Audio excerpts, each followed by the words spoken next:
তীব্রমাত্রা supreme Pradyut কিশোর দেববর্মনের সঙ্গে আজ কেন্দ্রীয় সরকারের গুরুত্বপূর্ণ বৈঠক। ইতিমধ্যে কেন্দ্রীয় স্বরাষ্ট্রমন্ত্রী অমিত শাহের আহ্বানে এই গুরুত্বপূর্ণ বৈঠক অনুষ্ঠিত হওয়ার কথা রয়েছে। দিল্লির এই বৈঠক ঘিরে ইতিমধ্যেই তীব্রমাত্রা দলও ব্যাপক উৎসাহ পরিলক্ষিত হচ্ছে। তীব্রমাত্রা দলের সুপ্রিম প্রদ্যুৎ কিশোর দেববর্মনের সঙ্গে এই গুরুত্বপূর্ণ বৈঠকে রাজ্য থেকে অর্থাৎ তীব্রমাত্রা দলে কোন কোন নেতা যোগদান করবেন তা নিয়ে এখন যথেষ্ট সন্দেহ রয়েছে।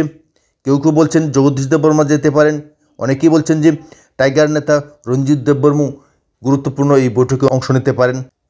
তবে একটা বিষয় স্পষ্ট যে আজ দিল্লির এই গুরুত্বপূর্ণ বৈঠকেই এ রাজ্যের 14 লক্ষ তীব্রস্থার ভবিষ্যৎ নির্ধারিত হবে।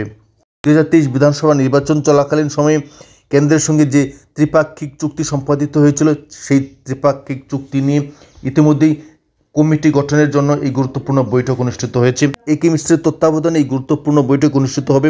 তবে এই গুরুত্বপূর্ণ বৈঠকে কী সিদ্ধান্ত গৃহীত হতে পারে, এই বৈঠক কতখানি সফল হবে তা নিয়ে ইতিমধ্যেই সন্দেহ সৃষ্টি হয়েছে।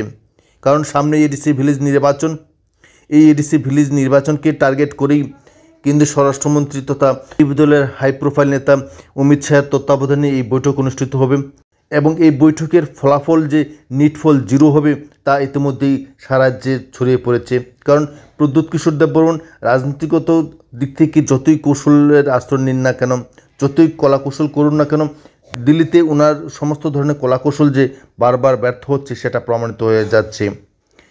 দিল্লিতে একে মিশ্রের সঙ্গে বৈঠকে আজ বড় ধরনের কোনো সিদ্ধান্ত গৃহীত হবে তেমন আশা করা যথেষ্ট ভুল বলে মনে করছেন রাজনৈতিক বিশ্লেষকরা। কারণ এই বৈঠক নিছক এক সাধারণ বৈঠক। এই বৈঠক থেকে তীব্রমাত্রা দল বিশেষ কিছু আদায় করতে পারবেন বলে মনে হয় না।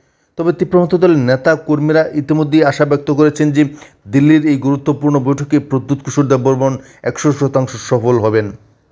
এখন দেখার বিষয় একে মিশ্রের সঙ্গে আজকের এই গুরুত্বপূর্ণ বৈঠক কতখানি সফল হয়, কিংবা এই বৈঠক থেকে প্রদ্যুৎ কিশোর দেববর্মন কী আদায় করতে পারেন সেদিকে তাকিয়ে রয়েছেন রাজ্যের এডিসি এলাকার জনগণ।